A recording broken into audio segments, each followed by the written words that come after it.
Eczema बहुत ही common skin condition है, सादा जुबान में चंबल कहा जाता है। स्किन के अंदर ऑयल ग्लैंड्स होते हैं जो कि स्किन को ऑयल सीक्रेट करते हैं। उस ऑयल का फ़ायदा ये होता है कि स्किन के अंदर पानी को महफूज रखता है और उसे एवेपोरेट होने से बचाता है, क्रैकिंग से बचाता है, स्किन स्मूथ रहती है और जो एक्सटर्नल एटमॉस्फेरिक डैमेजिंग एजेंट्स हैं उनसे बचाता है। एक्जिमा के अंदर या तो ये ऑयल सीक्रेशन कम हो रही होती है या जो ऑयल सीक्रेट हो रहा होता है वो इस क्वालिटी का नहीं होता, बहुत ज़्यादा इची होता है। आप इसे इसी तरह डिफ्रेंशिएट कर सकते हैं किसी और स्किन की बीमारी से। मोस्टली लोग इसे फंगल इन्फेक्शन से कंफ्यूज करते हैं, रिंग वर्म से कंफ्यूज करते हैं। एक्जिमा का जो पैच होगा वो ड्राई होगा एक्सट्रीमली और बहुत ज़्यादा इची होगा।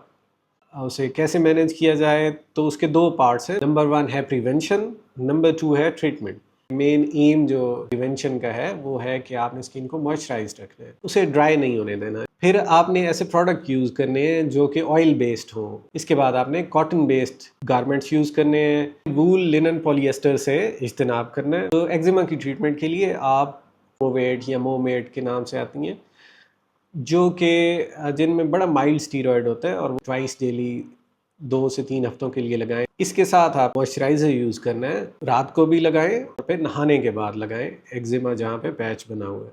इस वेज़लिन को आप स्टीरॉयड के साथ मिक्स भी कर सकते हैं, सेपरेट भी लगा सकते हैं।